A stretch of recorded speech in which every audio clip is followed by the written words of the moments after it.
দর্শক, আমরা জানাচ্ছিলাম যে ইরান ইসরায়েল সংঘাতের জেরে মধ্যপ্রাচ্যগামী সব ফ্লাইট বাতিল করেছে বিমান বাংলাদেশ এয়ারলাইন্স সহ বেশ কয়েকটি সংস্থা। এ বিষয়ে জানাতে শাহজালাল বিমানবন্দর থেকে আমাদের সঙ্গে আবারও যুক্ত হচ্ছেন আহমেদ সোহাগ।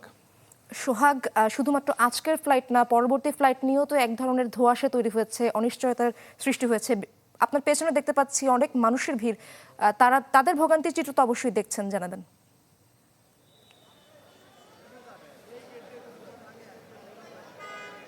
হ্যাঁ ইসরাত, আসলে এখনো নিশ্চিতভাবেই বলা যায় না যে শুধু আজকের ফ্লাইটটাই বাতিল হলো নাকি অনির্ধারিতভাবে আগামী যে দিনগুলো রয়েছে সেগুলোর ফ্লাইটটাও বাতিল হয়েছে, যেটা এখনো নিশ্চিতভাবে আমরা জানতে পারি। তবে আজকে যেহেতু আমরা দুপুরে আক্রমণ হয়েছে ইরানে, ইসরায়েল এবং যুক্তরাষ্ট্র কর্তৃক, এবং আক্রমণের পর থেকেই আমাদের বাংলাদেশ এয়ারলাইন্সের যতগুলো বিমান আছে প্রায় সবগুলো বিমানই মধ্যপ্রাচ্যের যে ফ্লাইটগুলো রয়েছে সেই ফ্লাইটগুলো তারা বাতিল করেছে।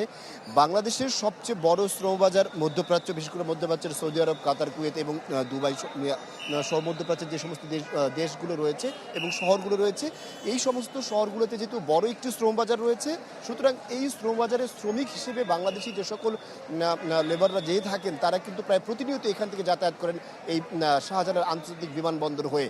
সুতরাং আজকেও সেই রকম একটি শিডিউল ছিল।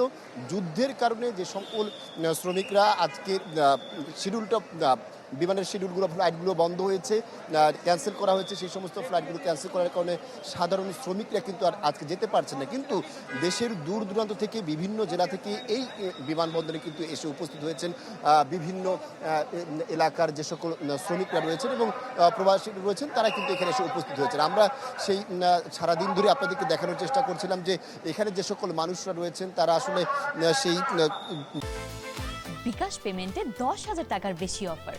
শপিং চলছে তো। দুপুর থেকে যেহেতু দিতে পারছেন না কোনো ফ্লাইট, যেহেতু মধ্যপ্রাচ্যগামী যাচ্ছে না, সুতরাং তারা কিন্তু একটি ব্যাপক ভোগান্তির মধ্যে পড়েছে। এখানে আমরা দেখেছি যে এয়ারপোর্টের যে প্রবেশ মুখ, বিমানবন্দরের যে প্রবেশ মুখ, সেই প্রবেশ মুখে সাধারণত গাড়ি প্রবেশ করতে পারছে না, কারণ গাড়ি প্রবেশ করার জন্য একটি বিশাল জটলার সৃষ্টি হয়েছে। এবং সাধারণ যে সকল মানুষ রয়েছেন, বিশেষ করে প্রবাসী শ্রমিক যারা রয়েছেন, সেই প্রবাসীদের সাথে সাথে এখানে যে সকল আত্মীয় স্বজনরা তাদেরকে বিদায় জানাতে আসেন, তারাও আমরা দেখেছি দীর্ঘ সময় ধরে এখানে অপেক্ষা করছেন।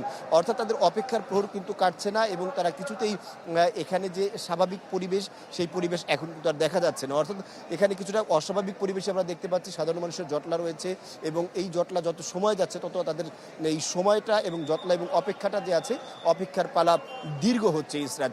সুতরাং যেহেতু আজকে স্বাভাবিক এই পরিবেশে আমরা জানতে পারি যে মধ্যপ্রাচ্যে যুক্তরাষ্ট্র এবং ইসরায়েলের যে হামলা হয়েছে, সেই হামলার প্রেক্ষিতে প্রতি হামলা আবার ইরানও করেছে এবং সেখানে আমরা ইতিমধ্যে জেনেছি যে মধ্যপ্রাচ্যের প্রায় 5টি দেশে তারা ইতিমধ্যে আক্রমণ করেছেন। বিশেষ করে বাহরেনে এবং আরব আমিরাতের আবুধাবিতে তারা আক্রমণ করেছেন, এদিকে কাতার, কুয়েতে আক্রমণ করেছেন। এবং আমরা বিবিসির একটি সূত্রে জানতে পেরেছি যে সৌদি আরবের রিয়াদেও একটি বিস্ফোরণের ঘটনা ঘটেছে এবং ইসরায়েলে তো আক্রমণ হয়েছেই। মূলত সবগুলো মিলে মধ্যপ্রাচ্যে প্রায় 6টি দেশে ইতিমধ্যে ইরানের প্রতি আক্রমণ যে আছে, সেই প্রতি আক্রমণের সংবাদ আমরা শুনতে পেয়েছি।